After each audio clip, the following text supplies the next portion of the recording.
But then the question arises again, is there any common ground of meeting outside of our sensory perceptions? Perhaps these worlds are nearer than we suspect, only as yet we do not consciously realize the common ground. This could take us into psychology, for here we could explore the potentials of the mind as a possible meeting ground for vibrations and energies, thought patterns and pressures that have no equivalent in our outer experience. Some fictionalists and some more serious have tried to answer such questions as, where do ideas come from?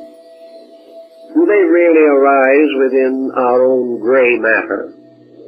Or are there ideas in space that have a common existence?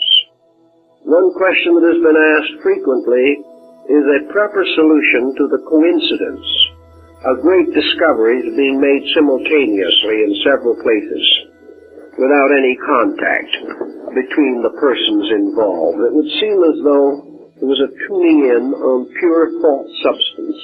Musicians claim the same experience, that they hear melodies that they will never be able to compose in the limited instrumentality which we can provide. There are so many different ways in which it seems that an individual can be inspired, can receive strange insight, can sense, perhaps foreknowledge, can anticipate the shape of things to come, can be given a prophetic spirit, or can be like the Pythia of old, oracles of great tidings. What are the powers behind these things? Are they simply some neglected areas of ourselves? Or is there some region within our own natures in which we share or mingle with other worlds that we know not of? This has fascinated and intrigued human thinking since the very beginning. Now, against this situation, which we can face with a reasonable amount of common sense, if we really sit down and try to work with it, we come also now against the rise of fantasy. Just as surely as we can write soberly of these unknown matters, so can we fictionalize, dramatize, or romanticize all such abstract types of thinking. So we have not only some legend, some lore, some old believing, but we have a continuous supply of imagination, by means of which we are constantly fashioning and shaping things, trying to fill space by imposing upon it the extensions of ourselves. Therefore, a great part of man's effort to describe the invisible world around him has simply been the extending of himself into it. Actually, this is not a factual approach. This is not real. But while it is not real, it is reasonably frequent. And in most cases, what we call the exploration of the invisible is simply a rationalization by means of which we try to make the invisible merely an extension of the visible. We try to consider it merely a more attenuated earth, or another place where beings with temperaments and dispositions like our own have their habitations. And because these other creatures are like us, we have every just reason to be frightened to death of them. We suspect that they might do to us what we might well do to them.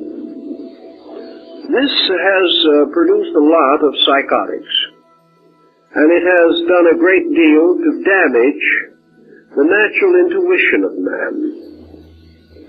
Somewhere, if we are to believe the old philosophers and the old mystics, there are faculties in man for the just investigation of these matters. Man can only investigate these things from his own structure. He will never invent a device that will be adequate. No matter how far he carries his present intellectual labors, his scientific labors, he is never going to be able to achieve those things which are restricted to function of consciousness itself, because man cannot invent a mechanical equal to consciousness. He can develop exactitudes, but he cannot evolve creative machines.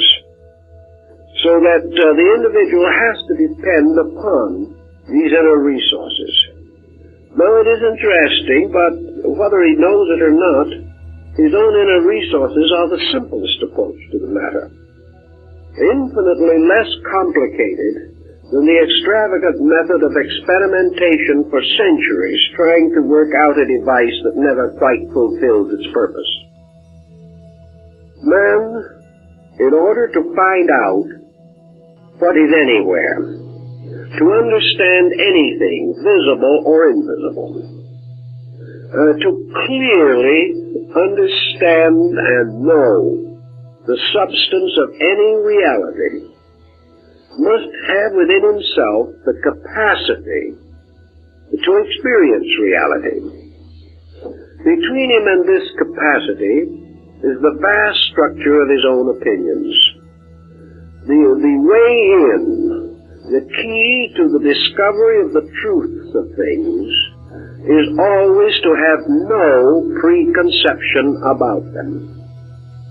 A preconception is an invention. And a preconception in the subtle substances of thought becomes a molding force. And everywhere in life, that which we preconceive comes upon us. Whatever we expect, we experience. Not because it is true, but because it is expected.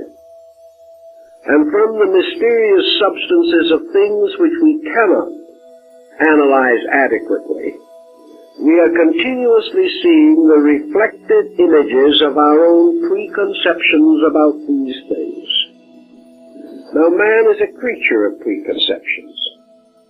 Man has never been a person or a being that by nature sought first the facts of things. Man has always sought to prove that he is right. He has sought to defend opinion rather than discover truth. So even in the smallest daily problem that confronts him, he is always militantly determined to demonstrate his own rightness. And the only way in which he can do this is by creating a reflection or a contrast, by insisting that something else or someone else is not right. So in the search for whatever might be out in space, the discovery of the situations or the substances or elements that may be there, the beginning of true discovery is to create an instrument that is not only sensitive enough to achieve the purpose, but is in itself in no way contaminated by any element or circumstance which will distort the validity of the report. Now in man there are many things that can distort the validity of any report. One, of course, is this opinionism. One is the conditioned faculties of his own thinking. Whatever impulses come to him, he will dress them immediately in his own expectancies. He has no other clear way of investing formless principles with cognizable formal structures. The mystics of old, therefore, the saints and the hermits in the desert, have all begun with a simple formula. Namely, that the individual who wishes to seek or find truth must first of all renounce worldliness. Now, by renouncing worldliness, by giving up lands and properties and titles and estates, by renouncing self-interest in all its forms, by departing from all appetites, from all ambitions and purposes, and retiring to live alone in poverty, or to dedicate one's life totally and unselfishly to the unremunerated service of others, for one purpose only, to serve truth, and without hope of reward or glamour, and without self-satisfaction, which is itself a delusion. The individual, being selfless, received, according to the old stories, the visions of truth, received the communion of the Spirit, and of such were the prophets to whom God spoke in the wilderness. So the ancients took away from man every ulterior motive by causing him to renounce anything which might bring satisfaction to himself. For only when he did this could the voice of God be heard. Well, we live in a different kind of world from that, but the principle remains essentially true. That man reaching out to experience the unknown universe around him must not have within himself any emotion or any attitude that is going to color this experience. If he has any such conditioning circumstance, he will only reflect himself, and he will never know what was actually there. The very personal experience will obliterate the possibility of contact with something greater. If he therefore is convinced that this universe around him is full of fearful things, he will experience only its fearfulness. What its substance is, he will never know. For every demon he expects, he will find a demon. For every evil spirit that he believes to be there, he will find an evil spirit. Because he will find always what he expects, and in the magic mirror of space will see only his own face reflected. The only way to break through, then, is to reflect nothing from yourself, to have no preconception, to have no attitude, to have no feeling or belief about the thing, but to try with absolute sincerity to experience neutrally the nature of this thing itself. Now, to do this is not easy, and I would strongly advise no one to start on it late in the evening. Actually, before it is possible to explore these higher dimensions, as in the examples of advanced yoga, and in the higher disciplines of Tantra and even of Zen, long before the individual can attempt or should attempt any such exploration of things, he has the long task of self-preparation. It is utterly ridiculous for anyone to assume that he can approach the unknown with complete peace of mind at the present degree of his development. He must first go a long way in self-discipline before he is free from both fear and hope. For just as surely as the images of fear are but delusions, so most of the images of hope are likewise unfactual. So instead of an exploration, we simply live in a strange shadow world of our own expectancies, believing that we are greater than we are, or less than we are, that we are in danger of some kind of strange punishment or an immediate hope of some mysterious reward. But actually, the true substance of this unknown condition is unexperienced. We do not have any concept of its true nature. Buddha likened this final experience to the Mahaparinirvana itself. For in this absolute contact with space and eternity, we come into one with all the root and causal essences of things. We do not know what is there. but we know we must become like it to experience it.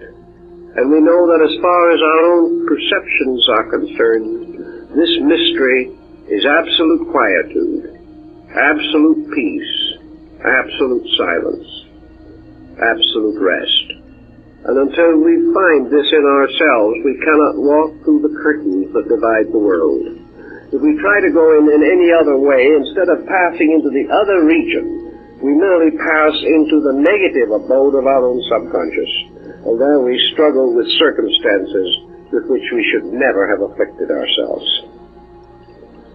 So in this way, we try to summarize the first aspect of our problem, which now sums up to the simple fact that with the exception of a few highly disciplined and highly conditioned people, there is very little contact between these two conditions of space. There is very little contact between the worlds as we know them, because the vibratory polarities are sufficiently separate that only occasionally is there a flash across this region or this realm. And such a contact is based upon some strange passing sympathy that comes and goes. It is a mystery. It is something that is lawful, but we do not understand its laws. For all intent and purposes, man has also been created with some kind of a defense mechanism. And this was given to him on purpose. If it was primarily intended that man should be a citizen of two worlds simultaneously, he would be. If it was proper to his need at the moment that he should see this other side of place and space, he would. Also, if it was necessary or proper that he be continually molded or conditioned by forces dwelling out there, he would be aware of this process. But apparently it is not part of the original intent of things. It is not a part of the purpose that man must presently fulfill, that he should lean upon or be conditioned by this other region. Under certain conditions he may have a passing experience of it, in dreams or in visions, but it is not his normal or proper abode. And if these visions be too numerous or conferred upon those ill-prepared to receive them, they lead not to helpfulness, but gradually to disaster. So they're not needed. They're not part of the plan. We do not need the conscious participation in this other world. What we need and must develop is our ability to regulate and control and direct the affairs that we face here. It is therefore consistently demonstrated that the individual who becomes too much involved in the exploration of other dimensions is likely to become negligent of his immediate affairs. This is not good. For there is no amount that we can accomplish in the exploration of space that can in any way equal the needed experience of self-orientation here. It would seem, therefore, that the whole purpose of man and the peculiar structure with which he is endowed is that he be restricted, that he be held within a certain boundary, that this boundary shall reveal a certain part of the truth about the universe and himself, but not all of it. That he shall see the entrances and the exits of this theater of life, but he shall not know what is going on behind the scenes. That under certain conditions the curtain is rolled up and the play goes on. But when the curtain is rolled down, man is not supposed to watch the changing of the scenery. Something has created a pattern for man. By this pattern he is set in a world of three dimensions, with faculties possessing certain penetrating power, with judgment and attitude. And it is assumed that he is provided here with all that is necessary for the immediate achievement of the reason for his own existence. If more was required, he would have it. But more seems only to be needed occasionally in the form of a great directive, as in the revelation of a religion or something of that nature. It is not intended that there be continuous directives. And it is also so astutely operating that when a great seer does proclaim some mystery of the invisible world, the majority of human beings do not believe him.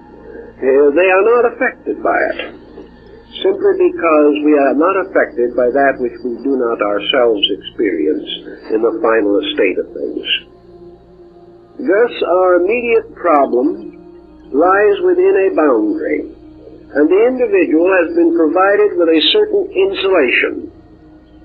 Under normal conditions, there is practically no evidence of any individual being persecuted by force outside of his own sphere of existence. There is no indication actually and factually that we have been invaded from some other dimension of space. This belongs to the world of science fiction. What has happened really always simmers down to our own ignorance and our own perverseness. So man, having been given a certain insulation, is by his own psychic nature protected against whatever vibratory rates pound in upon him from larger dimensions of space. He is protected in one of two ways. Either that he is capable of using his own psychic instrument as a kind of buckler or shield, an armor by which he is able to deflect these rays, or else they pass through him, and because he has no pull for them within himself, he is not aware of their existence, nor do they influence him. Man is therefore receptive only to a certain range of external pressures. Anything below this range or above this range is outside of his need, outside of the composite structure of his nature. Therefore, it is not evident that it has any effect upon him. So man, having this limitation, must naturally wonder why. And the answer is certainly a very simple answer. That man's entire equipment, his entire instrumentation, the entire group of faculties and energies which he possesses, all of the structures of his psychoneural organism, all of these are bound up with a certain vibratory range. Within this range, the individual must live and move and have his being, for nothing outside of this range is of immediate utility to him. Such larger participation and in the cosmos as he may require is automatically provided for by nature itself. That he shall therefore receive his proper allotment of energy from the sun, or receive what he needs from the various cosmic energies in space. This allotment is inevitably. But for the rest, he is supposed to function within a certain range. And within this certain range, he has about all he can achieve. And ancient peoples recognized, therefore, that man already lives in two kinds of worlds, but that instead of these worlds being the physical universe as he sees it, and the invisible universe around it, these worlds are actually the visible universe as he sees it, and the invisible regions within himself. The unknown world, which must constantly concern the human being, is his own inner life. And his own inner life is the symbol which he has attempted to justify by casting his reflection upon space. Space the outside, the invisible universe around us, is merely a symbol for the unknown within us. And theoretically, in order to solve any region of the outside mystery, we must solve the corresponding region of the inside mystery. So the human being has the same problem almost as the first remarks we made about the planet. As the planet consists of dry land and water, and the creatures of the sea are more numerous than those of the land, so man is also, even physically and psychophysically, two beings, a land body or land creature, composed of his external faculties and perceptions, and a creature of deep oceans, these oceans being the subconscious within himself. This subconscious is strangely populated. The inner life of the individual is far more mysterious than his outer. It is also more complex and more meaningful.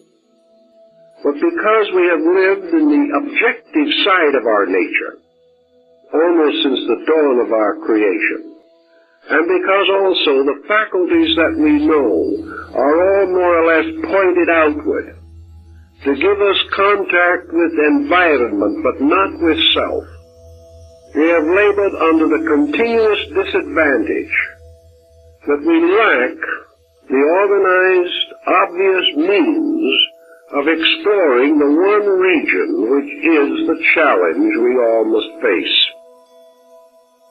Everything, therefore, that we reflect upon the unknown around us is due to the distortions of the unknown within us.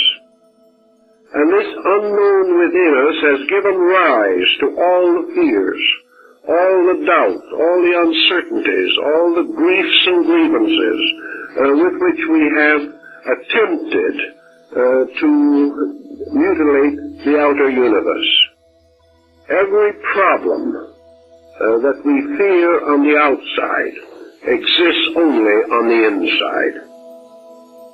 This means that the individual from within himself is constantly releasing orders of mysterious beings. These mysterious beings are benevolent or evil creatures, according to the qualities of our own thought emotional patterns that bring them into existence. But all of them become the mysterious inhabitants of sleep, the mysterious monsters of dreams and nightmares and visions. So the person attempting to solve the mystery of himself by reference to the outside space is trying to continue to use the faculties with which he examines environment in the belief that if he can go far enough into the invisible around him, he will find cause. This he cannot do any more than he can find the cause of life by building a spaceship that could take him to the furthest star in our galaxy. He might learn in that way to understand that thought, but the secret of life and of reality will be as far from him as it is today. Because he cannot travel outwardly to discover that which can be experienced only inwardly. Truth can be discovered only by experience, and man can experience nothing but himself. He can contemplate all kinds of things, but the vital experience of I know can only come from the internal life of the person. So in the next consideration that we have, here we have to think about man. Now, what kind of a creature is man? Man is visible and invisible. This we realize. His visible parts bind him to the known world. His invisible parts seem to unite him to the unknown world. And yet man is not part, really, of another kind of world, because what we call the unknown in this case is only that which transcends sensory perception. We have many references and accounts of the inner construction of man himself in relationship to the universe. Almost all of these accounts finally agree that man himself is a kind of miniature world, and that just as surely as the solar system was believed theologically to consist of heaven, earth, and hell, so man is likewise a triad, consisting of a divine nature, a human nature, and a strange, shadowy sub-nature, which was his inferno, and which has always tormented him, and always will. And it is this inferno which he must some way cope with. And in the ancient writings we are told, for instance, that Jesus, after the crucifixion, descended into limbo and redeemed the souls of the lost. In other words, he descended into the infernal region. In Buddhism, the same concept is described, in which the Buddha is said to have multiplied his nature so that he appeared simultaneously in all of the 49 realms of Avicii, or the underworld, and there redeemed the souls of the dead. And the presence which he left behind when he left these regions was the lotus, which to all these became the symbol of eternal hope. But this Avicii problem, this whole problem of the under-region, means that the individual, in order to attain freedom, particularly from the cycle of transmigratory existence, has to redeem his own underworld. Now, in attempting to redeem his own underworld, he is in exactly the same problem as the medieval, who saw this underworld around him lapping upon the very steps of the cathedral. He was only able to hide in sanctuary or tuck himself under the edge of some bishop's robe to avoid perdition before the day was out. This world of evil closing in upon medieval man, bringing with it the Inquisition, the witchcraft problems, the cycles of demonology which caused thousands of innocent persons to die, this whole situation finally traces itself back to the sub-regions of man's own nature.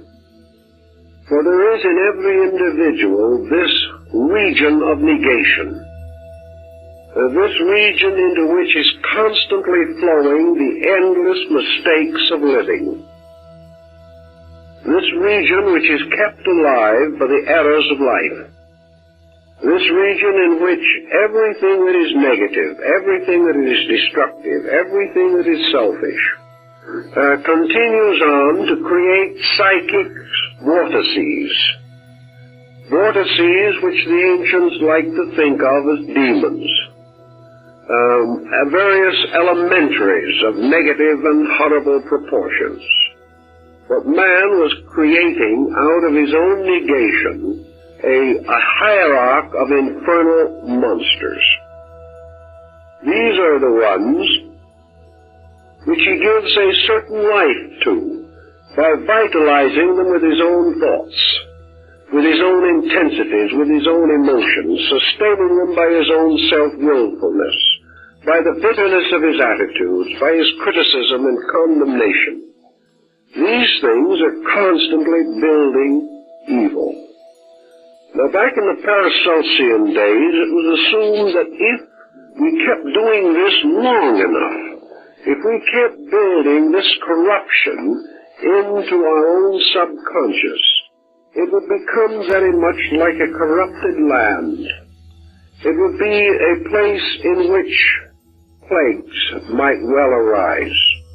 Many of the ancient peoples believed that what we call germs and bacteria and things of this nature are really manifestations of this psychic evil that lurks within things. That the destructive forces of life, which take form in lower kingdoms, are in reality the embodiments of the negative psychic pressures of living things. That they are the devourers, the destroyers, the corrupters of flesh. and that therefore the individual may interpret this in two ways.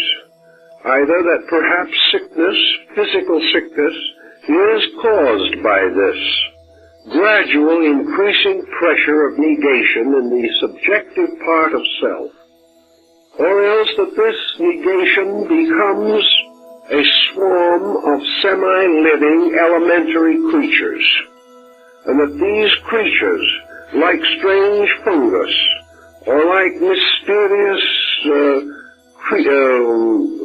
creatures, parasites, can take hold of and drain the body of its resources and the mind and heart of their values and energies.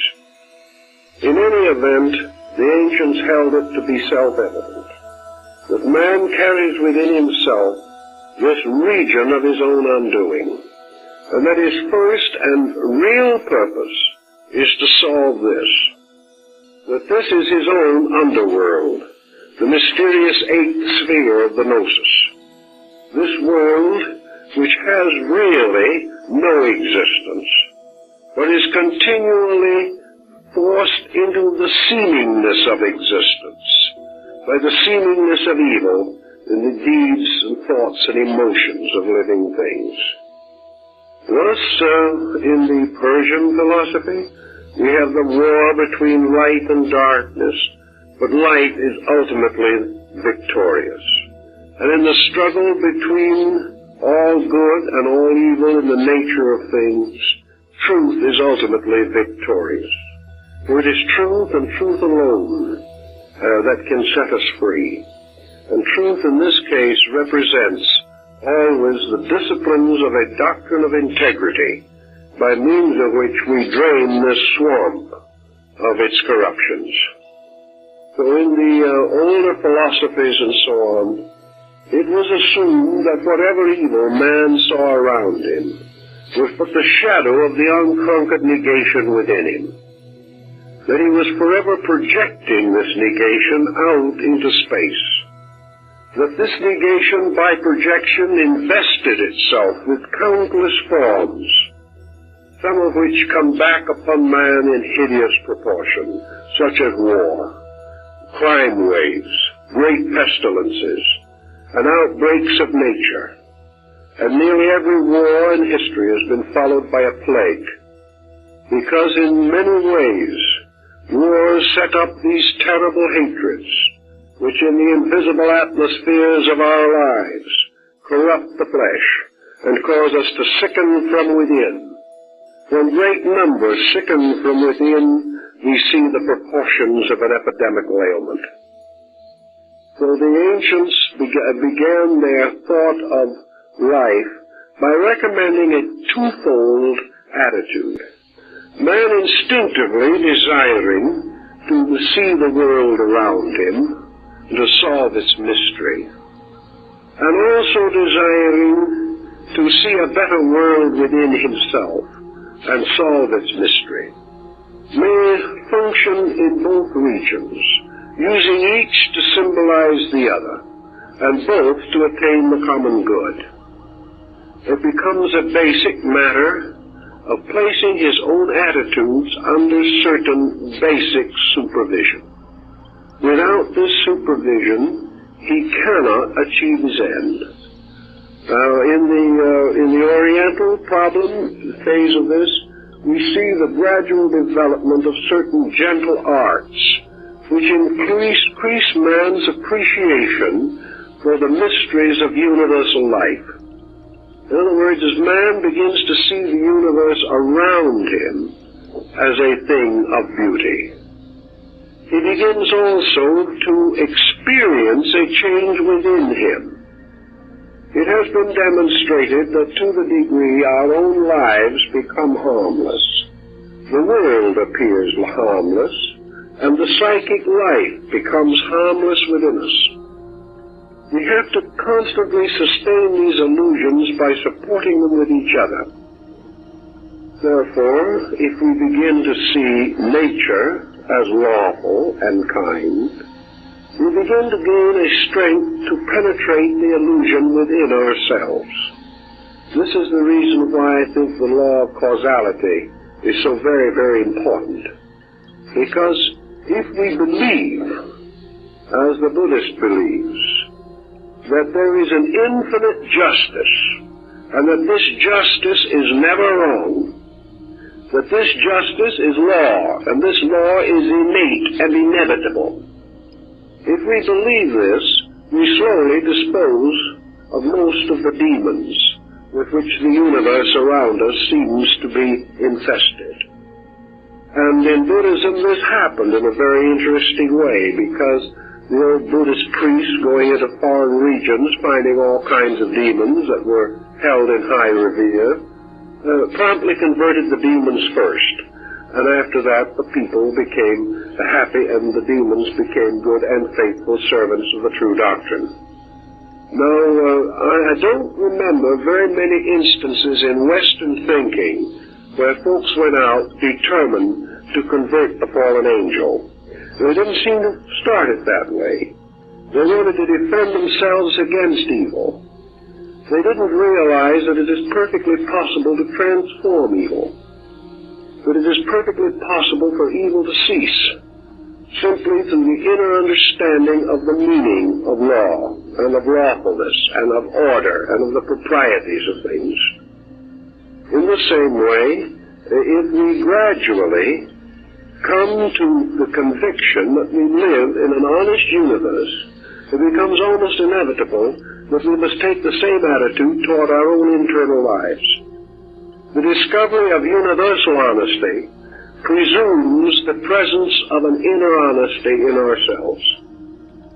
The moment we begin to be able to take the storms and the rains and the winds of the world around us and see that they are part of a divine plan, we also begin to organize the tempests within our own little teapot. Things change their appearances. We begin to get rid of the grudges. We begin to get rid of the antagonisms and the criticisms that can never do anything but hurt. And because we outgrow them, these dark areas within our own nature relax. And little by little, we do, it would seem, redeem one by one the lost spirits in our own purgatories. For these lost spirits are really phases of ourselves. They are the lost attitudes, the useless and meaningless sorrows with which we break up our own personalities into a whole race of suffering fragments, each afflicted with some attitude that is destructive to its common good. Thus, in a way, we put together the elements of the two worlds. We find out then why it wasn't necessary for us to depend upon a knowledge of infinite space in order to put our own house in order. It is the growing up and the maturing of the sense of the benevolence of things within ourselves. And this experience has to come as an experience, not as a known fact of outer living. If we were aware of every benevolence of the universe, and it could be scientifically proven, if we were certain of every law that existed, man would be denied of the greatest part of his own redemption. He would be denied of the right and the power to make the personal statement of good in the presence of shadows. He would lose the entire privilege, the magnificent opportunity of discovering that which he must discover, and which he can discover only by his own effort. If it was all revealed to him, there would never be those hours in which he had to claim his own heritage of faith. There would never be those long nights in which he had to struggle with the weaknesses and infirmities of his own flesh. And yet without victories over these negations, voluntary victories, gained not because the truth was evident, but because the principle of right could be dimly perceived and must be obeyed. The individual then grows not by what is handed to him, but by what he achieves out of the smallness of his own insight. Knowing a little, he must make a good decision. By this he grows. But if he knew all, there would be no need for decision. And somewhere in this structure of man, the pattern says that he must grow through the gradual process of affirming the realities and having the courage to live by principles which he cannot prove, but which in his consciousness he knows to be true. This is the real challenge, that having projected a certain conviction, as Wallace cast the heart of Bruce into the battle, so man must follow this conviction and fulfill it. He must, with the small courage of partial insight, meet the challenge of his own spiritual need. He does not accomplish this, in some way his own growth is frustrated. To make this challenge inevitable, two things have to be present in nature, and the universe, visible or invisible, must keep these rules. One thing is, there cannot be anything out there in the unknown of space that can prevent man from achieving his own destiny. There can't be something out there with a hammer that can knock him down for no reason. There cannot be a vengeful spirit or an evil sprite that can in any way stand between the individual and that which is his proper destiny.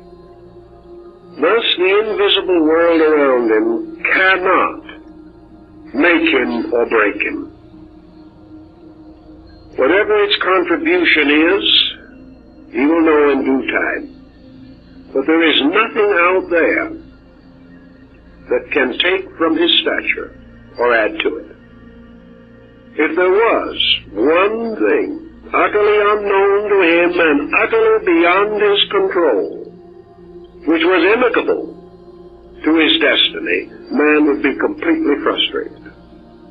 If there was a power greater than he is, that was able to frustrate his achievement for reasons that are arbitrary or purposeless, or by whim, or by some temper of a deity, then the entire concept of cause and effect falls apart. So whatever there is that is there cannot be an interfering thing, nor can it be a solving thing. For if there is anything there that can solve man's problem without man earning solution, then he would be perfectly justified in assuming that he could elect a government that would represent him here, which he has never yet been able to do, and never will. If it was possible for anything else or anyone else to solve our problems, they would have been solved long ago. But the fact remains we must solve our own. So whatever the secondary powers, be they cherubic or demoniacal, so-called, whether they be imps or angels, whatever they are, they cannot interfere with the destiny of the individual or his right to be himself. Because to do so would imply that man is then a victim of something which his own sensory perceptions and his own reflective powers cannot cope with. And man is not expected to do the impossible. All that is required from him is a reasonable effort to fulfill not only the possible, but the immediately necessary. If he will do what is next, all the rest will be forgiven him.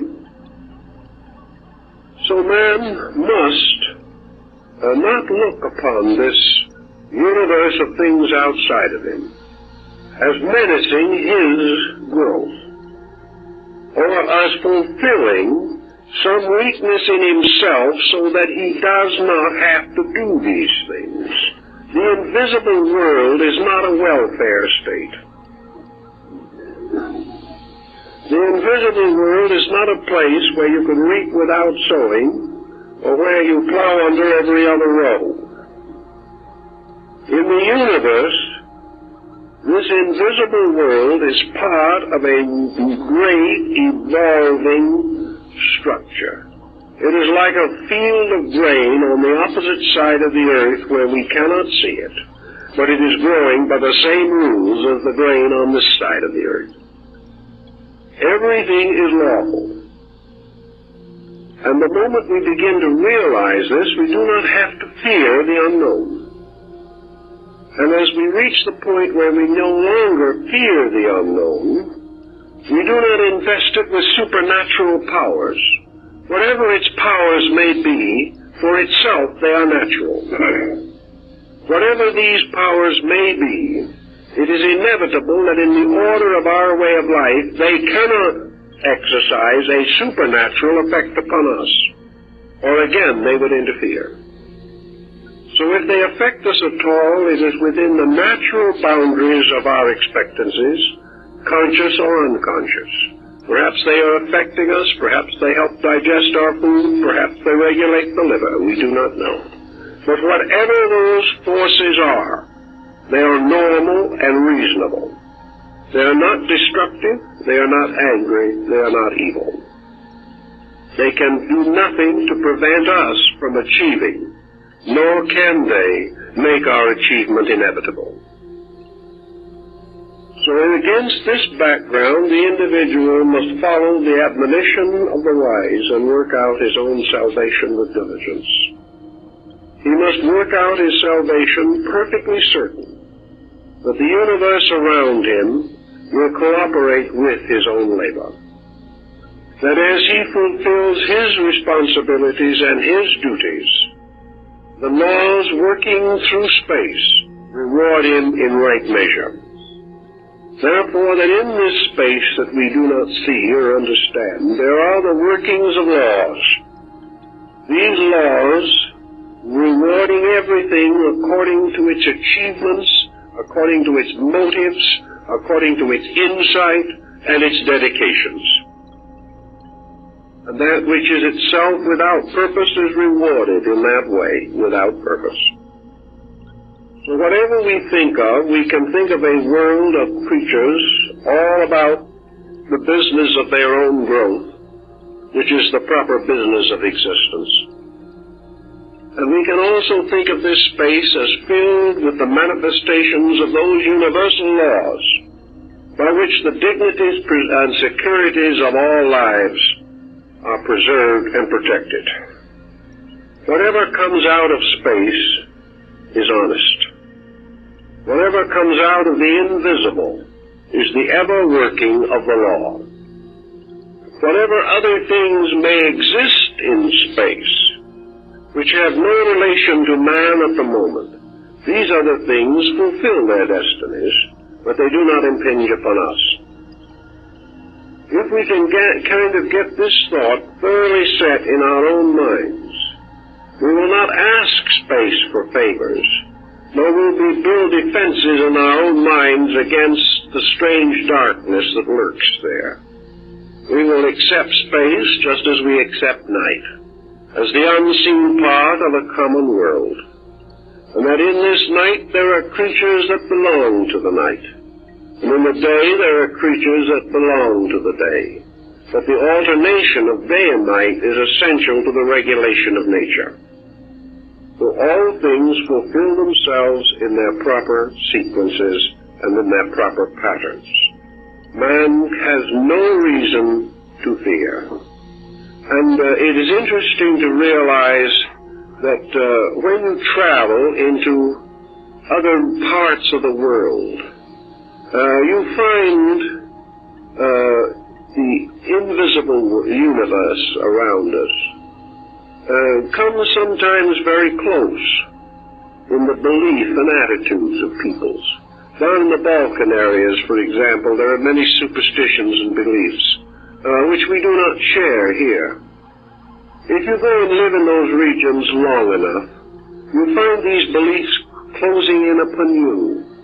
First thing you know, the ignorance of those people begins to give you a haunted world, and you begin to see all the mysterious creatures of their peculiar folklore and legendary and demonology. If you stay there long enough, you will believe them all, and perhaps you will even see some of them. And you will hear the banshees crying in the night, and you will actually see werewolves if you're not very careful. But then you come back to your own home again in a more prosaic community, and in a few months this all fades out, and you say to yourself, how could I ever have believed this? Therefore, we do say that in an atmosphere where we are influenced negatively, we begin to visualize and project out of our own subconscious the fulfillment of any attitude that slowly takes possession of the mind. This is the reason why it is very important to us philosophically and religiously to make sure that every attitude that does dominate our thinking is a just one, is a reasonable and lawful attitude, and that at all times we instinctively turn to the unknown and bless it and not curse it. And we can only reach this instinct where within ourselves we have ceased to curse anything, where we have gradually learned to experience the inner part of ourselves as beautiful, and experience all other people as fulfilling their natural destinies and growing according to their lights and their ways, and that little by little all hatreds, all dissonances, all discords vanish from our own consciousness. The moment this happens to the individual, he can no longer be the victim of obsessing demons or horrible dreams, nor can he be terrified by the night, nor can he look around him in the world and not knowing the thinking of other people, begin to suspect that all these people are terrible and hateful creatures. Sometimes perhaps he is wrong. Perhaps some of these people are not quite as good as he thought they were. But his own health, his own survival, his own integration demands that in his own heart he keeps seeking until he finds the good. He cannot acknowledge the evil in anything without acknowledging it in himself. So all this problem of working back and forth, of creating strange fantasies of sleep and dreams, of nightmares and all these things, result also gradually in the building up of collective patterns. And in these patterns, as we see them working in the world today, we see negative patterns gaining strength all the time from the common misunderstandings and false attitudes of people. These patterns become customary, but regardless of how many hold the pattern, how much the substances of the subconscious are contaminated, there cannot be one person contaminated who does not accept the pattern himself and permit it. No matter how prevalent the evil is, each individual must accept that evil and be infected by it through some action of his own. He cannot receive this evil because another million has it. He can only partake of this evil if he has corrupted his own integrity in some way. So there is no power in nature or in the universe that can hurt the individual who has not opened himself to being hurt by a disobedience of the natural laws of benevolence. If we keep this constantly in our thoughts, we will not be so subject to hauntings and things of that nature, and life in general will enable us to get along with those we can see, and also the ones we cannot see, in a reasonably pleasant manner. And this is something greatly to be desired, because sometimes our worst enemies are shadows, and some individuals suffer acutely from their inability to discover the magnificent integrity at the root of life. These are the ones perhaps who suffer the most. It is hard to find a friend who is false, but it is much more difficult to live in a universe that seems to be false. But fortunately, the universe can never be false except in seeming, for in substance it is always true. And the individual who is able to hold this attitude and work gradually to finding this truth, will in the same time put both the universe and his adversary in their proper places. He will be free from both evils. So that from the universe we learn something of ourselves, and from ourselves we learn something of the universe. And this is apparently as far as we're supposed to go, and I think it's probably far enough to go for the first evening. So thank you very kindly.